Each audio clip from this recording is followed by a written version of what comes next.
Now, The Hunt Palmer Show. This is a catastrophe.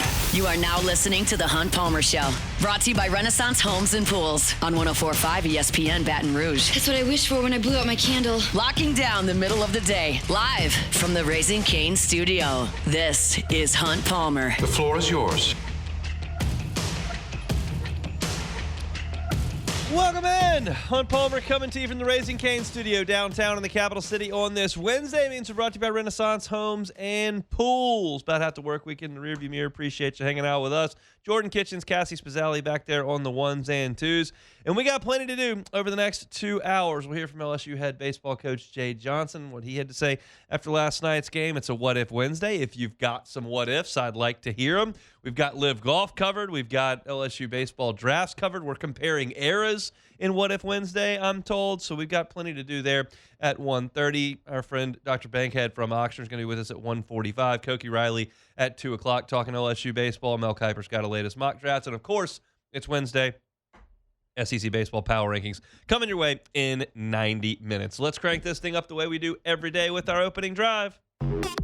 Welcome to the big league. It's time for Hunt's Opening Drive. Presented by Fabry Chevrolet GMC in St. Francisville. LSU beats Grambling last night 7-1, and they threw a little lipstick on it in the 8th inning. Now, I am well aware, as are you, that you get 8 or 9 chances to hit in a baseball game, and runs that you score in the 8th inning certainly count every bit as much as they do in the 1st or 2nd inning. So it's not to completely discredit everything LSU did offensively in that 8th inning, but for 7 innings, it was bad. For 7 innings, it was bad. LSU did not produce an RBI hit until the 8th inning when Omar Cerna launched, and I mean launched, a home run over the bleachers in left field. What you saw in this game through 7 innings was an LSU team that mustered 3 runs on 4 hits. Their run-scoring plays early in the game were a ground ball to first base that was nubbed off the end of the bat, a fly ball to left field that was hit well to the track, but was aided by some miscues by Grambling.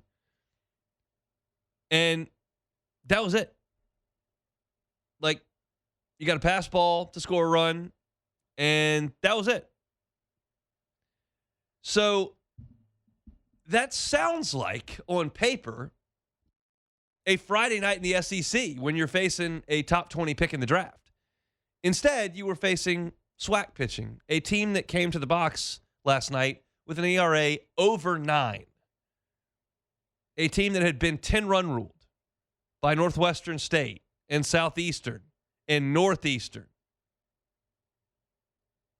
A team that's bad. They came in 5-13. They're 5-14.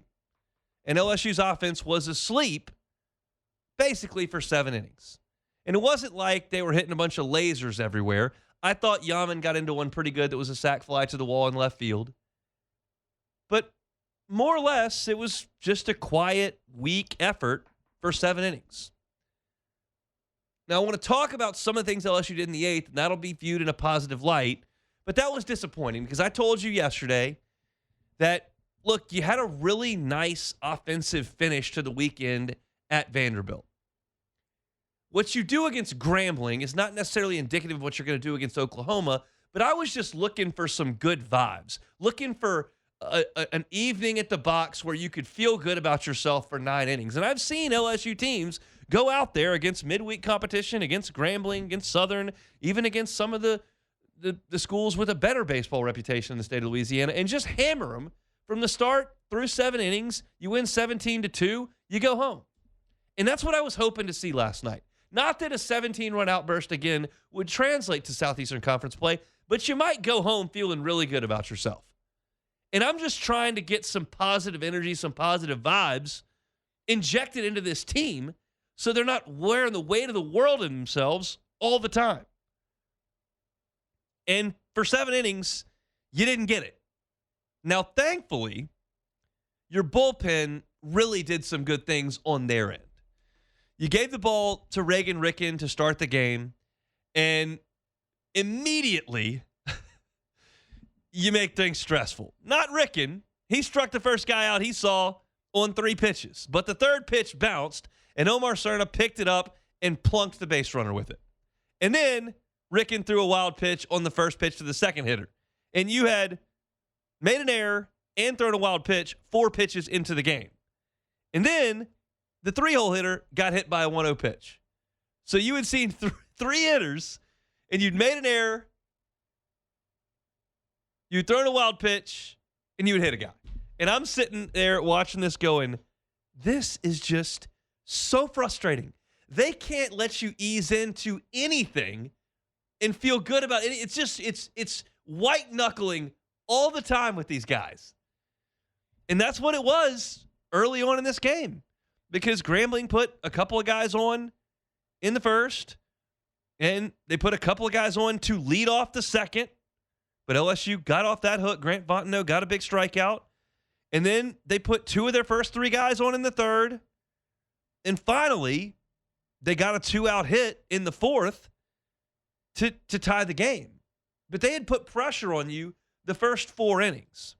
But after that, LSU's bullpen buckled down and did what I believe LSU's bullpen can do to some teams. You saw a cavalcade of arms come in: Cooper Williams, Maverick Rizzi, Ethan Plog, Gavin Guidry, Marcos Paz, and they handled the last 5 1/3. They shut them out, only allowed 2 hits, only allowed 1 walk, and that was Paz at the end, and struck out 9 to slam the door. They were throwing strikes. The stuff looked good. I thought Cooper Williams looked awesome. I thought Maverick Rizzi's fastball at 96, 97, 98 was running hard to the arm side. He was throwing it over the plate. Ethan Plog only faced 2 guys, but he got a strikeout. I thought Gavin Guidry, as we've come to expect, threw the breaking ball over the plate, looked good, looked comfortable, looked healthy, and threw it well. And then Paz's stuff is electrifying. 95, 96, and the breaking ball has 2 feet of horizontal, vertical movement on it. I mean, it is falling off the table. And I thought those guys were really, really good to strike out 9, and more importantly, just hammer the strike zone. Again, I've said it 8 times, but I don't want to be misrepresented here. Like, I know that Grambling is not Oklahoma. Grambling is not good. So I'm not here to just rack up statistics. The most important thing were the guys were throwing hard. They were commanding pitches. They weren't walking guys. They weren't hitting guys. They were finishing with quality, finishing out pitches. And it looked good. It looked good on Tuesday night. And so you go to the offense, which was bad for 7 innings. You had 3 runs on 4 hits. But there in the 8th, you did some things that were good. Omar Cerna, who really did hit the ball pretty hard last week. He had the big home run against Creighton, grand slam into the trees in left center. I thought he hit the ball hard a couple of times at Vanderbilt. One of them got caught at the track, but he did have a double, and I thought he did a good job of hitting the ball hard at Vanderbilt. Then Zach York drew a walk. Then Caraway gets the infield hit, and they throw the ball away. Ruckert draws a walk, but then Chris Stanfield comes up, and he hasn't been a part of this thing. Stanfield has not been in the lineup for a month, and he punches a single into center field because that's what he can do. It's 3-2. He's worked the count full. It was a 1-2 count. He worked it full and then punched a single into center field on a line. That's what he does. And then you allowed them to implode, and you got the Milam hit by pitch and the Kade and Beatty hit by pitch, which wasn't great. But I liked Cerna hitting the ball hard. I liked Stanfield's ability to step in and get the big hit we know he can get. So that part was good. And look, you do get 8 innings in a game that you win at home to swing the bat, and I'm not going to completely discredit getting 3 hits, scoring 3 runs late in the game. But was it a good offensive effort for LSU? No. Was it an awesome night to hit? No. I talked about that yesterday. It's going to be chilly. Wind's going to be blowing in a little bit. You're probably not going to be able to just muscle up and bash 5 balls out of the yard against Grambling, but you should be able to square these guys up. They're not going to have a bunch of guys that are throwing 98 miles an hour. And contrary to a lot of folks, I think, default setting, I got this question a few times when LSU was slumping in the non-conference. Was it because they were facing a bunch of like 84, 85 mile an hour fastballs? Like, no, they're really not. Every once in a while, one of those does show up, but most of the guys that you saw at Dartmouth or at Northeastern or at Milwaukee or at Kent State, or like most of those guys are throwing 88, 92. Like everyone does that now. The days of like, hey, the SEC throws 93, 94, and when you step into non-conference, like, yeah, you're seeing like 84-mile-an-hour heaters. That's not a thing. And I think it's become like a talking point. It's like, hey, they're not hitting against some of these guys, but like this is not even close to SEC pitching. Their timing's all thrown off.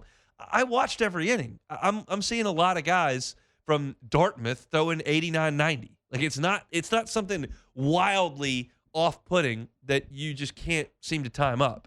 And last night I'm watching Grambling, and no, I don't see 96 on the gun, but that big left-hander they brought in with the big breaking ball, like he was throwing 90, 91. Like that's not a wild thing to adjust to.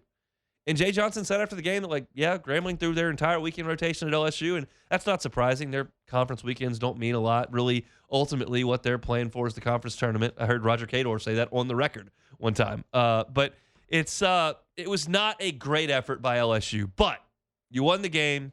Your bullpen did some good things. After the error in the first, you were relatively clean on defense, didn't do anything egregious there, which is nice. And then you hit the ball in the 8th inning, and you did win the game 7-1. So I'm not here to dump a cold bucket of water on a 9-inning baseball game. I'm here to say I wish they would have swung the bats better. It was not a very good 7 innings offensively. They got it done when they needed to in the 8th. The pitching was good, and you won the game, and now you move on and play Oklahoma. That's essentially where you are with that game. There's not too much more to draw from it than that.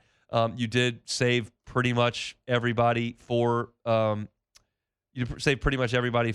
as you look at the pitch counts for LSU. Ricken threw 36. I don't expect to see him on Thursday anyway. Fontenot threw 34. I wouldn't expect him to see him on in high leverage spots on Thursday. Everybody else should be good to go. 14 for Dothy, 14 for Williams. Rizzi threw 24. He gets Wednesday off. He should be okay.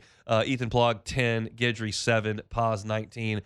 I don't have a problem with any of those after a day off throwing the baseball. So your pitching set up where you need it to be for Thursday, and we'll talk about that. Jay Johnson had some interesting things to say after this game, so we'll take a timeout. We'll come back, and we'll hear from Jay Johnson what he had to say following LSU's win over Grambling. 2 of the things he said particularly caught my ear. We'll do that next. The Hunt Palmer Show. Fabry Chevrolet GMC, FabryChevrolet.com is the website, FabryChevrolet.com. 35 years the Fabry family has been in business here in the capital city. So at that point, you're familiar with their operation. They are wonderful when it comes to a buying experience and customer service. They give you great service after the sale. And, of course, you can get great deals at Fabry Chevrolet GMC. Make that short drive to Highway 61 in St. Francisville if you're looking for a Chevy Silverado. Looking for a new truck, up to $11,000 off MSRP on Silverados. Looking for a GMC Sierra, even better. Up to $13,000 off MSRP and 0.0% APR financing. The entire inventory is online at FabryChevrolet.com, so you can check that out and you can see what they've got on the lot, and then make that short drive up to St. Francisville. FabryChevrolet.com is the website. FabryChevrolet.com. You're listening to The Hunt Palmer Show, brought to you by Renaissance Homes and Pools.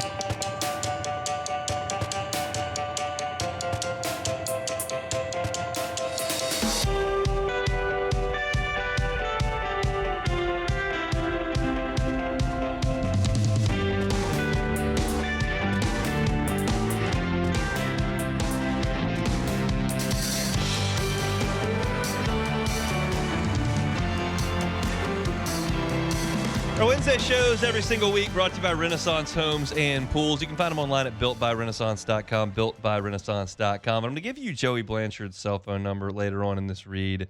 That's the best way to get in touch with Renaissance Homes and Pools. You might say, well, who's Joey Blanchard? He owns Renaissance Homes and Pools, and you will be talking to him every step of your project. As you're looking for a new pool, they can handle it there, no matter what that pool may look like. If you're looking for a big old resort-style pool for the whole family, you can do that. A little cocktail pool, because that's the part of your life that you're in right now.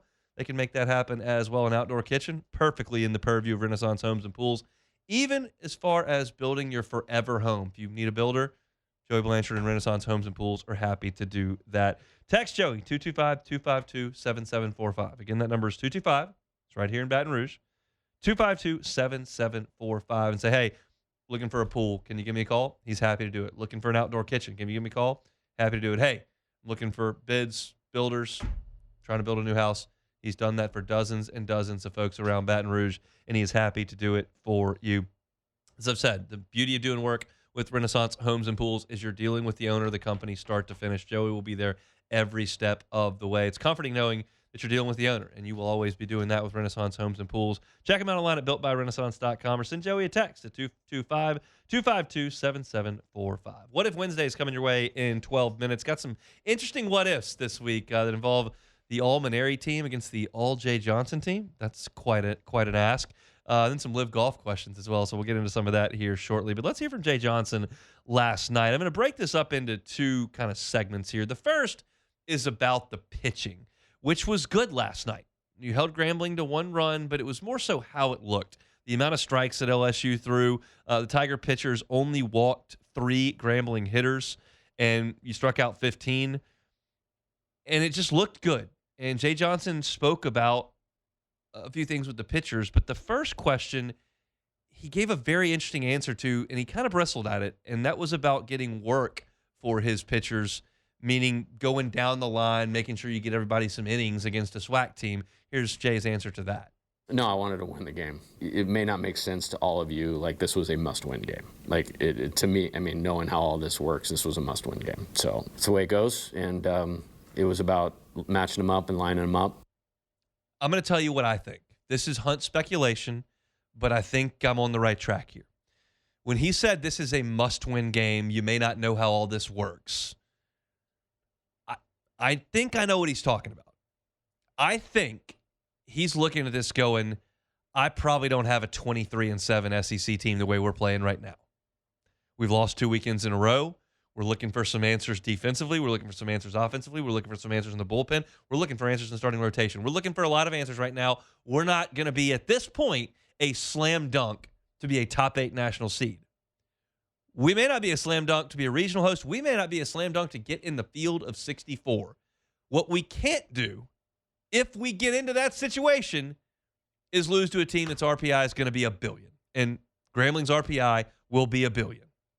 So I think that's what he meant when he said that. That's me reading the tea leaves.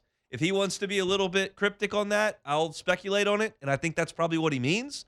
And they won. So good for him. That's awesome. But the pitching did do a pretty good job, and that kind of started with Grant Fontenot into Dax Dothie, but it took off when Cooper Williams took the ball. He started a string of 5 LSU relievers that looked really good, and Jay Johnson talked about Cooper Williams. He's a good pitcher. He's stubbed his toe a couple times, like several of these guys have, but he's a big part of our now. He's a big part of the future, and I'm really proud of him. That was an electric 9th inning the other day, and these guys can hit. Like, I watched them for 3 games with my own eyes when they were here in that little tournament deal, and we made a lot of good pitches tonight, but he went through the top of the order there, and those guys have put up some numbers. They scored some runs at Southeastern Louisiana. They scored 14 on Sunday, so he did a nice job with their better hitters right there. If you were unaware, Grambling played at the box the weekend that Dartmouth and Northeastern were here. Grambling was playing in the afternoon against those teams when LSU was playing at night. LSU didn't play Grambling that weekend, but they were in the box for a couple games, so that's what he's talking about there. Interestingly, Jay Johnson had some time on his hands in Nashville unexpectedly. The team was supposed to fly home on Sunday evening. They could not because of weather. Y'all know that front that came through, and LSU got stuck in Nashville into Monday. And Jay Johnson had some time to look at some things while he was there, not just taking some vacation in Music City, not hitting up the bars on Broadway. He was looking at LSU pitching, and he spoke about what that looked like on Monday in Music City. It's going to be important. Like, we need these guys that we need to be good to throw. I think command across the board wasn't great, obviously, this weekend. Like, it doesn't take a rocket scientist to figure that out. So I think one of the ways in the past that has helped my pitching staffs, whether it's here or other places, getting some guys on the mound repeatedly. And it kind of went under the radar last year because we won the national championship, but we actually did that with a few guys, and it helped some of the younger guys throw more strikes last year. So kind of something, we itemized a bunch of stuff for the pitching staff yesterday while we were stuck in Nashville. And, it's a good start to that tonight. I was proud of them. They're working hard at it, and he's right. I did a segment on this yesterday. Pitchers have gotten better under Nate Yeskie the last 2 years, in some cases significantly.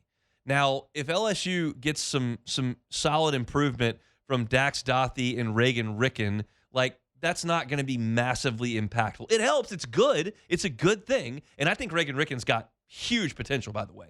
But like the real like steps forward have got to be from the guys at the front of the rotation and in the closer spots. The high leverage pitchers are going to have to be better than they were in Nashville. Obviously, your starting pitchers did not do a great job in Nashville. Gavin Guidry gave up a walk-off home run in Nashville. Like, you need better efforts from the guys atop your staff. But Jay Johnson spoke to just like helping all these guys in different ways, and that's what they're really sinking their teeth into right now.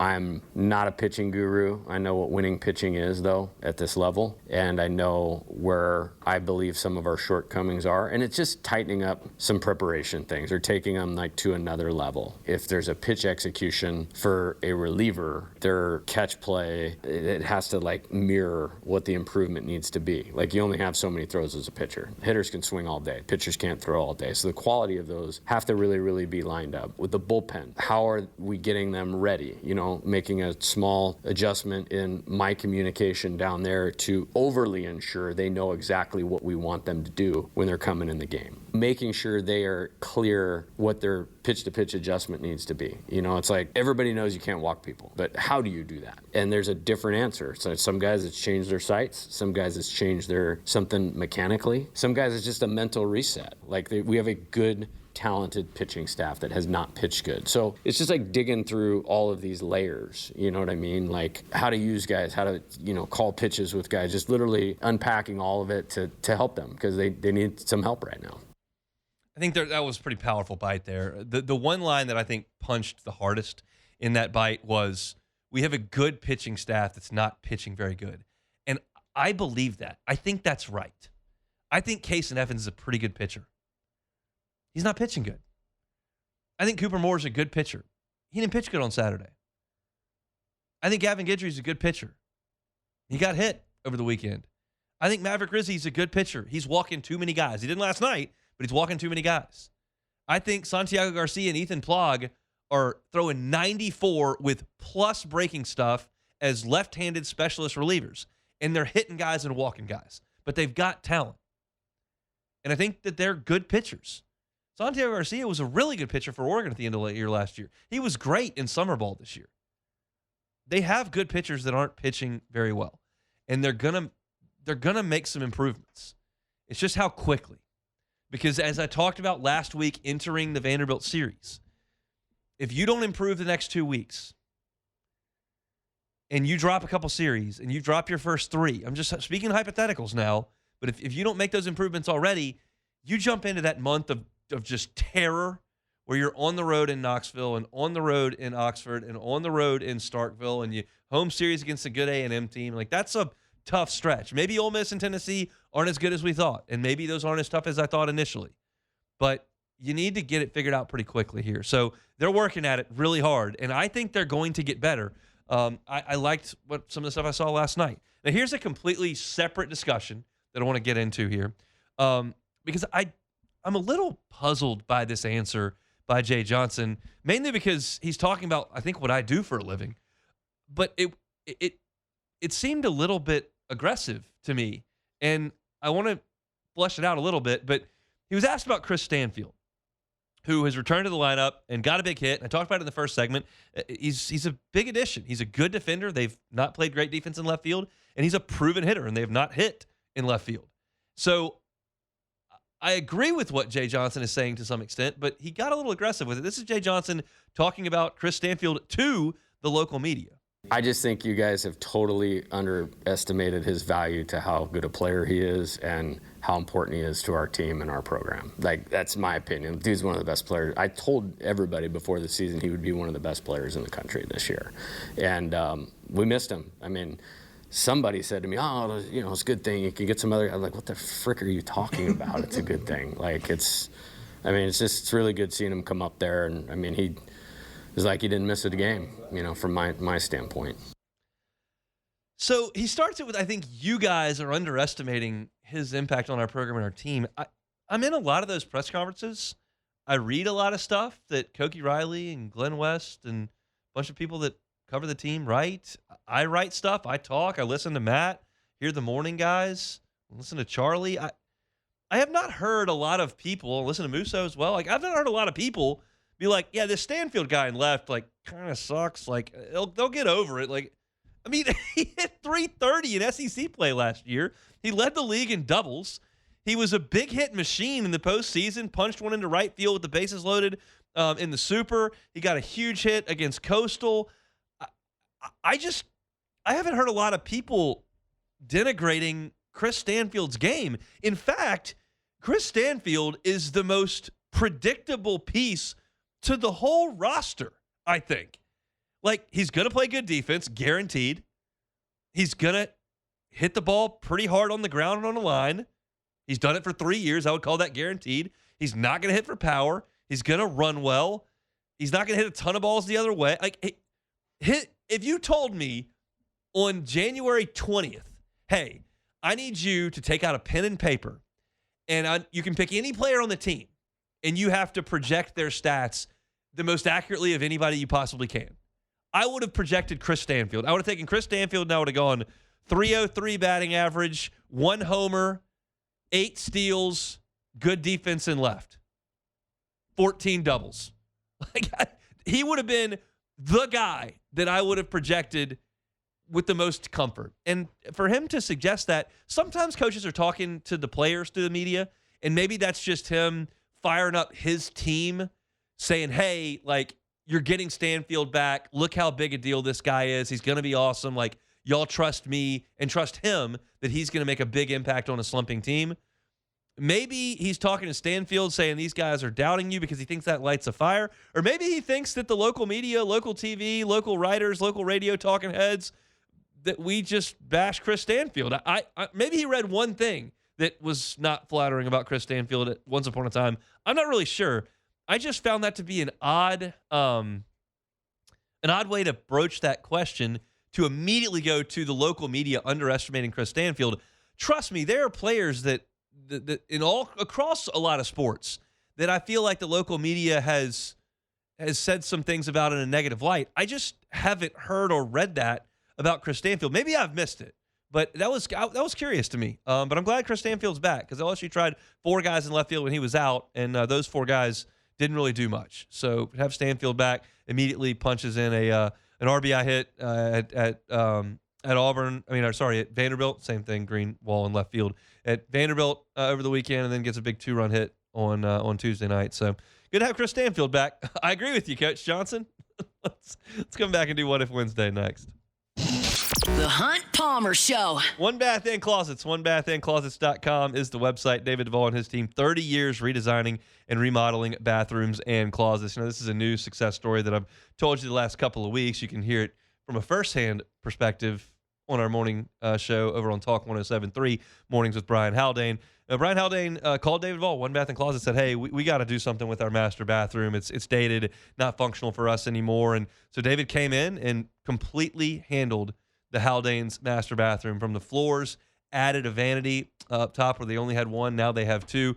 Really remade the entirety of their master bathroom, and the Haldanes have been absolutely thrilled with that. You can be as thrilled as Brian Haldane over on Talk 107.3. He tells you about it every morning over there, and I'm happy to tell you about it now, because David is second to none. He is professional. He has been at this for nearly 4 decades. And if you're looking for a new closet, if you're looking for a new bathroom, if you're looking for just a small renovation to the bathroom, call David Duvall at One Bath and Closets. Go to the website, OneBathAndClosets.com. Request that free consultation. Get set up with David in the near future. It's One Bath and Closets. You can find him online at OneBathAndClosets.com. This is the Hunt Palmer Show, brought to you by Renaissance Homes and Pools.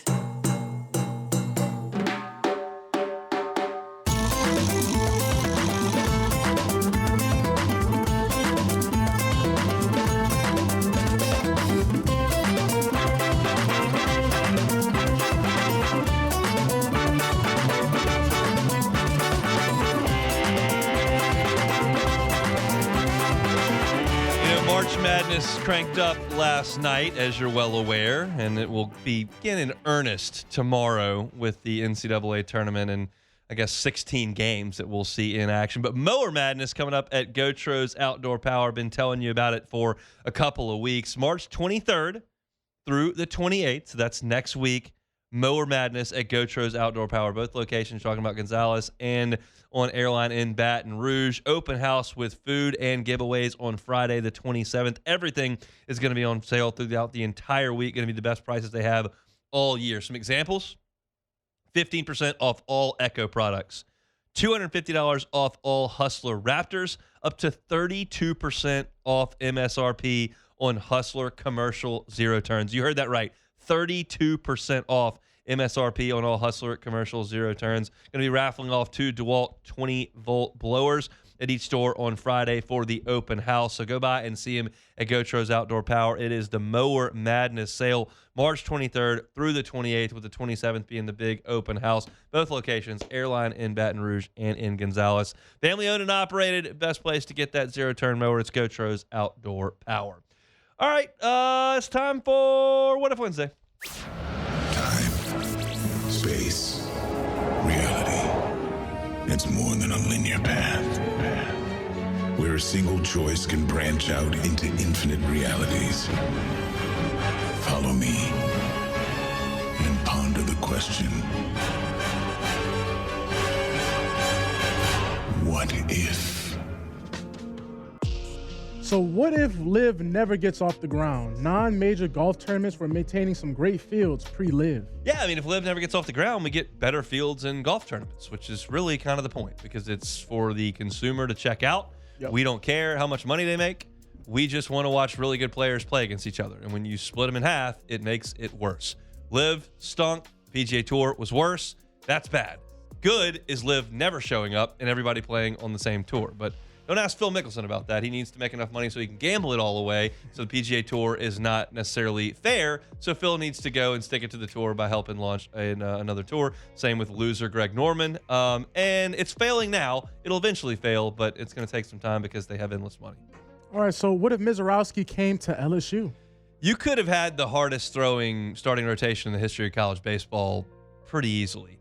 Because if Paul Skeens and Mizorowski are 1 and 2, both those guys throw 100. And then Grant Taylor, who blew his elbow out entering that season, was throwing 98. Now, Ty Floyd would have had something to say about that, and he was throwing hard at the end. But Taylor, Mizorowski, and Skeens have all made the big leagues and all routinely hit 100 miles an hour. It would have been the hardest throwing rotation in the history of college baseball if all three of those things would have worked out. It turned out they only got Skeens out of the deal, but that was okay because they won the national championship. It's crazy when I think about that, just off the difference of the pitcher body types. Like when you think of Skeens and Mizorowski, Mizorowski like this skinny, slim guy. Yeah, they're both like 6'5", 6'6", 6'7", but Skeens could bench press a truck, and Mizorowski could blow away in the wind. So, but they still are whippy and throw it really hard. I say his uniform. Both are in my division. Oh yeah, especially. But his uniform just looks so big on him, looks so baggy. Yeah. So, what if the All-Manary What if the All-Manary era All-Stars played the All-Jay Johnson era All-Stars played each other? I saw this show up, so I scribbled it down on paper real quick. Rotation, Jay Johnson would have Paul Skeens, Cade Anderson, and Anthony Ianson. Jeez. Maneri would have Nola, Gosman, and Lang, I believe. I would narrowly give the odd to Johnson there. Skeens is a touch better than Nola. Cade Anderson's Gosman are probably what and what. And Ianson and Lang did it for a longer time, but I think that Ianson probably a little bit better. Maybe not. Lang was really good. I don't want to disparage Lang at all. I think that I would narrowly give Johnson the edge on the rotation. Okay. Catcher, Micah Gibbs versus Luis Hernandez. That's a Maneri win. First base, either Matt Clark or Blake Dean against Jared Jones or Trey Morgan. I would probably lean towards that's about a draw. Second base is a Maneri win. That's DJ LeMahieu over probably Gavin Dugas. Shortstop, you got Alex Bregman for Maneri. That's a win for them over Stephen Milam to this point. Third base, Tommy White over Josh Smith. That's a win for Jay Johnson. In the outfield for Maneri, I had Matuk, Dylan Cruz, and Antoine Duplantis. And then for Johnson, I have Dylan Cruz again, Jake Brown, and Derek Curiel. I would give the nod there to Jay Johnson. I didn't include players like Jared Mitchell, Blake Dean, Jared Poche, Jacob Berry, and Cade Beloso didn't make the Jay Johnson team. I think that it's Jay Johnson. I think it's close, but I would narrowly give the edge to Jay Johnson. They won a few more positions there, and I think their rotation is a little bit better, and that's really just bolstered by Skeens. But if Nola and Skeens went out there to pitch, I'm not confident either one of those teams is scoring very many runs. So that's the good start. And then Gosman Anderson would be a pretty good show on Saturday too. But I'll take the Jay Johnson era narrowly in that one. Okay, so what if LSU pitchers cut down on the walks and didn't hit batters? That would be good. I think LSU would be in a really good spot. They've got other issues to deal with. They've got to do a better job of taking care of the ball in the infield, and they got to hit more consistently. But, if you get down on walks and hit batters, you're going to give yourself a real chance because your pitching staff does throw hard, and it does have good breaking stuff. So if you're using the good velocity and you're using the good breaking stuff, you're going to be difficult to hit. You're going to strike out a lot of guys. They are striking out a lot of guys. They lead the SEC in strikeouts. That is a big deal, and they've done that for the last 2 years. You limit your chances to make mistakes in the field when you strike out the most guys, and you increase your opportunity to get out of jams when you strike out guys and don't let them put the ball in play. And if you already have that, and now you're not putting guys on base needlessly with just free passes that are your own, then you got a chance. You're not asking to move heaven and earth here, but you do need some guys that are better than what they're showing to be better. And that's really what it comes down to. And you got to get it going now. You better, because like you say, the schedule's not going to get easier from here. It's not. Let's see. I'm looking at some of these in the Bayou Ford chat that I'm probably not going to read. But kudos for throwing it out there. A lot of Rutledge talk in the Bayou Ford chat. Apparently, she's leaving SEC Nation in the near future. So that's it for What If Wednesday here on this Wednesday. We're brought to you by Renaissance Homes and Pools. Let me tell you about First American Bank and Trust. First American Bank and Trust, community bank for sure. However, not a mom and pop shop, not small. In fact, the opposite. You're talking about 25 locations. They've got the resources to help you out with your commercial loan, with your personal loan. And every decision that's made by First American Bank and Trust is made right here in Southeast Louisiana, whether it's in their location in St. John, Lafourche, Terrebonne, Hammond, Tangipahoa, St. Tammany. Some of those are parishes, some of those are cities. We got it, but there are locations all over the place. I saw one in Metairie a couple of weeks ago as well. No matter where you are in Southeast Louisiana, First American Bank and Trust is here to help you as a community bank. FABT.com is the website. FEBT, First American Bank and Trust. You can get on by the website or stop in one of their 25 locations in Southeast Louisiana. They've been at it 116 years at his First American Bank and Trust. We still got plenty to do here on this Wednesday edition of the Hunt Palmer Show. In the second hour, we'll start things off with Koki Riley coming up in 17 minutes. Koki was at the game last night, LSU and Grambling, and certainly met with Jay Johnson early at noon today. I didn't see anything earth-shattering from that press conference. We'll talk to Koki about that. Mel Kiper's got a new mock draft that we'll get to at 2:15. Who does he have the Saints selecting, and what options are available in this edition of Mel's mock draft? And I've got another edition of the SC Power Rankings coming up in 45 minutes. We'll see where LSU is. They were at 6 last week. Can they stay there, or is there a tumble in store? We'll do that at 2:30. When we come back, we're going to talk a few injuries with our friends over at Ochsner. That is next. The Hunt Palmer Show. Lifetime Roofing. LifetimeRoofingLA.com is the website. LifetimeRoofingLA.com. Look, a new roof is a big deal. It's a big deal because it's protecting perhaps your biggest investment, your home. It's a big deal because it's protecting the people under said roof, which are your family members. And it's also a big deal because it could come in a significant time of need. What you don't need to do in that instance is just allow anybody to show up and put a new roof on your house.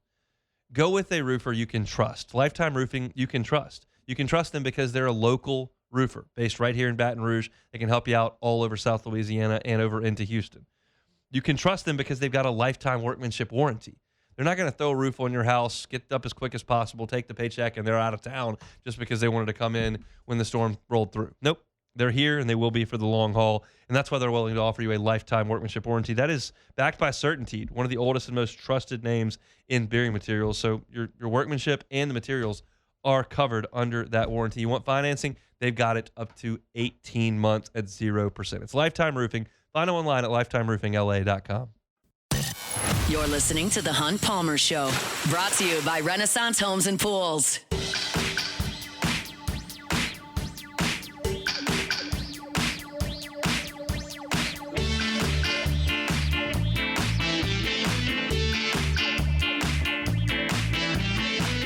Closing out hour number 1 here on a Wednesday edition of the Hunt Palmer Show. We're brought to you by Renaissance Homes and Pools. Time now for Sports Health, presented by Ochsner Andrews Orthopedics and Sports Medicine Institute. And for that, we bring in Dr. Chris Bankhead with Ochsner. Dr. Bankhead, thanks for the time. How are you? I'm doing great. Thanks. Hunt, how are you? Doing quite well. I want to talk to you about last week's NFL news, the big drama in the NFL where Max Crosby traded from the Raiders over to the Ravens. And then, as everybody knew he was coming off a knee injury, the Ravens looked up and went, wait a second, I'm not sure about this. This physical doesn't look great. Oh, by the way, we've made a signing with a different defensive end. So, Raiders, y'all can have Max Crosby back. What did you make of that and your understanding of the injury when it happened and how legitimate that was to hit the eject button there at the end? So, I mean, I think first of all, it's like he clearly didn't pass his physical, and I don't doubt that at all because he was, 6 or 7 weeks out from a knee surgery. Sure. I think the real question is what was the expectation, right? I mean, I think there are a bunch of players who are in that boat right now. I doubt anyone who maybe traded for Pat Mahomes would have kind of the same questions, right? So I think the biggest issue was the difference between sort of like a meniscus repair versus like a meniscectomy. He had a meniscus repair, and so he's on crutches for 6 weeks. He's in a knee brace, limiting his motion for 6 weeks. And so at 6 or 7 weeks post-surgery, there's no way he's going to look ready to return. And I think that's what his surgeon said. I mean, his surgeon, Dr. Neil Elatrosh, kind of one of the more famous orthopedic sports medicine surgeons nationally. I was really impressed by his statement. I think he was very political with it. He certainly didn't want to, imply that the Ravens medical staff did anything wrong. He just kind of really stated that the timing was unfortunate for the physical. I'm curious, and this is almost an impossible question to answer, but it's more for conversational purposes. Sure. Like, we understand the most famous instance down here in South Louisiana. The Dolphins said no to Drew Brees. The Saints said, come on down. But, like, how common is it for two teams of doctors or two doctors, period, to look at a physical, to look at imaging, and come to a drastically different conclusion? I think it happens all the time. Yeah. You see it more often, like, in the draft process, I think. And that's probably stuff you never really hear about because teams just pass on players. But I've certainly heard of multiple incidents where, maybe one team of doctors looks at, say a college player's MRI results test, like previous x-rays, and sort of says, well, maybe that's not worth that investment risk now that you kind of have all the information available. And other teams say it is worth it. And it kind of works out both ways. I think that certainly some teams are well rewarded, like the Saints are, but there are other times when you may get burned. And I got to ask you a selfish question. Dr. Bankhead is our guest here from Ochsner. The World Baseball Classic just wrapped up, and everybody loved it, and it was awesome, and it was. But my Cubs had a bit of an injury. Seiya Suzuki is probably the best hitter on the team. He was running to second base, slid in, comes up gimpy. And I'm told the MRI revealed a PCL strain. How serious is my injury to my right fielder here, and when can I expect him back? Hopefully you can get some sleep tonight, Hunt. All right. These are injuries that are almost always treated non-operatively when they're kind of lower grade. It is not like an ACL. And so these are kind of classified by grades, kind of 1, 2, 3. Most of them are 1 and 2. And those are generally treated with some kind of brace that sort of helps support what the PCL does. Focus a lot on quad strengthening. The return rates are kind of variable depending on one of like how severe it is, and a lot of times that's judged based on MRI, but also how sort of lax the knee feels when you push on it. But it's sort of a relatively common injury that players return from all the time without surgery. Generally somewhere probably in like the 6 to 12 week range. I think sometimes if they're more severe, they're a little longer. I think I looked it up, like Lamar Jackson had this injury a few years ago, still one of the most dynamic players in the NFL, but he was out maybe 4 months, I believe. Christian McCaffrey, kind of the same thing, had an injury, I believe. He got put on IR, so he was out like 6 weeks or so, but full recovery expected. 6 weeks is what I'm going with. I expect 20 home runs in May. That's what we're looking at, Dr. Bankhead. I appreciate your help. You're welcome. All right. That's Dr. Chris Bankhead from Ochsner as part of our partnership over there with the friends at Ochsner. Ochsner Andrews Sports Medicine Institute. We know that sports injuries can be unpredictable. One situation you can protect yourself from is muscle cramping. One of the first things you can do to aid in recovery to avoid muscle cramping is to stretch prior to and at the end of your activity. Not drinking enough fluids can also lead to muscle cramps. Be sure to stay hydrated. Learn more about sports injury prevention and treatment. Visit oxford.org/BRortho. Appreciate Dr. Bankhead for a little bit of time. Selfish question there, but I got to get Seiya Suzuki back in the lineup. I mean, my guy is the best hitter we got. He was the best hitter we had down the stretch last year, and we need him in the lineup. And I can't have him getting hurt for Team Japan. But I liked some of the stuff Dr. Bankhead had to say. I did not like some of the other stuff. I did not like the 6-month thing with Lamar. I liked the 6-week thing. So we'll try to keep it to a 6-week time frame with Seiya Suzuki from the World Baseball Classic. Speaking of the WBC, great game last night. I didn't get a chance to really pay attention. I'm watching LSU and Grambling. I've got to write that game story. And I'm also kind of paying attention a little bit to NC State and Texas from an LSU perspective. So I was aware when Harper hit the home run. I got some text messages, but I didn't see it. And by the time LSU and Grambling finished, and I went to turn it on to see if I could see the end of the ninth, confetti was flying, and Daniel Palencia was all over the place. For those that aren't aware, the closer for Venezuela, the Cubs closer. I was happy for him. Ooh. You know, it's He's throwing missiles, Hunt. I know. He was throwing hard. He's really good. He was thrust into that role last year and really kind of thrived in it. They, at the end of the season, went to him more in the middle innings and let Brad Keller close. He pitched for Team USA last night too, but he's moved on and signed another deal. But Palencia looked great. I'm hoping that that's a good experience for him in the World Series. I was texting my buddies Cubs over country last night. I don't know that I fully endorse that. It was not more of a tongue-in-cheek thing, but it was good to see Palencia handle a huge moment against an awesome lineup the way he did, because Cubs are going to count on him all year long. But I need Seiya Suzuki back in the lineup. Dr. Bankhead said he's good to go, hopefully. So we'll see. That's hour number 1 here. Wednesday show is brought to you by Renaissance Homes and Pools. Paul's for Sports Center. Koki Riley talking LSU baseball. He met with Jay Johnson earlier. What'd he say? We'll do that next. The Hunt Palmer Show. Swing Easy Golf Club in Baton Rouge. Swing Easy, GCBR.com is that website.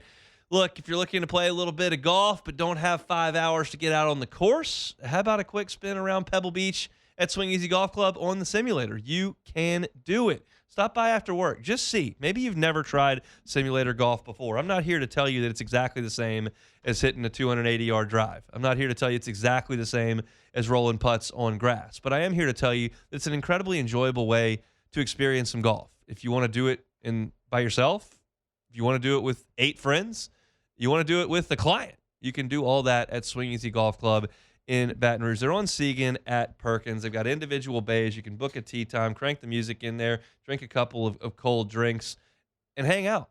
It's a great spot. I've enjoyed it every time I have been by. Just try it once, and you will see how much fun it can be. They're on Seagan at Perkins. It's Swing Easy Golf Club in Baton Rouge.